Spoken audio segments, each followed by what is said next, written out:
এমন একটা দিন আসুক আমাকে দেখে অবহেলা করা মানুষগুলো আমার সফলতার দিকে আফসোস করুক। নিজের পায়ে যতক্ষণ শক্তি আছে দৌড়াবেন, শক্তি কমে গেলে হাঁটবেন, তবুও অন্যের পা ধরে চলার চেষ্টা করবেন না।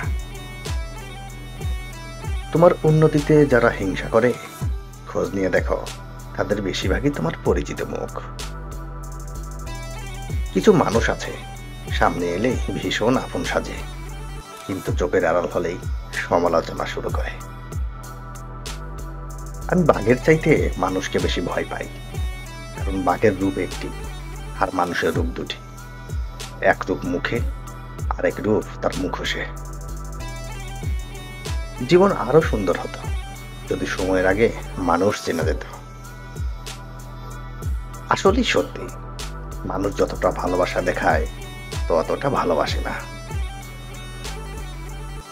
যতই বলি মানুষ চেনা হয়ে গেছে, মানুষ দেখি আরো নতুন নতুন রূপে ফিরে আসে। কার ভিতরে কেমন মানুষ লুকিয়ে আছে সেটা শুধু সময় বলে দেয়। কিছু মানুষ তার ব্যবহারের কারণে মন থেকে উঠে যায়।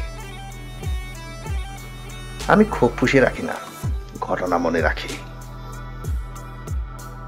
দুনিয়াতে অল্প কিছু মানুষ আছে যারা আসলেই আলাদা, সারা জীবনেও কারো আপন হতে পারে না।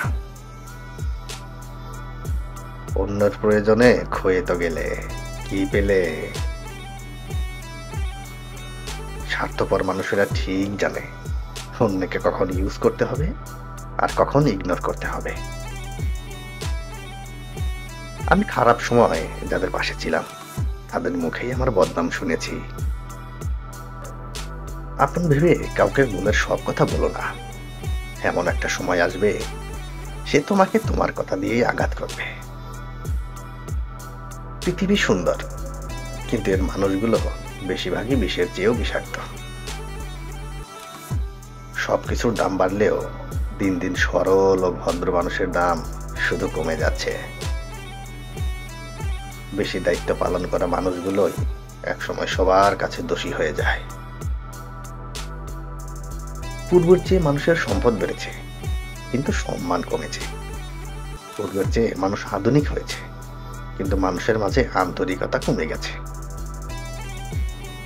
স্বার্থপরেরা কখনো শোধরায় না, এরা শুধু প্রয়োজন অনুসারে খোলস বদলায়। দুর্বল কেউই নয়, কিছু পরিস্থিতি মানুষকে দুর্বল বানিয়ে দেয়, আর কিছু মানুষ সেই দুর্বলতার সুযোগ নিয়ে নিজেকে বাঘ ভাবতে শুরু করে। অতীত নিয়ে কখনো মানুষকে বিচার করো না। মানুষ শিখে, মানুষ বদলায়, মানুষ এগিয়ে যায়।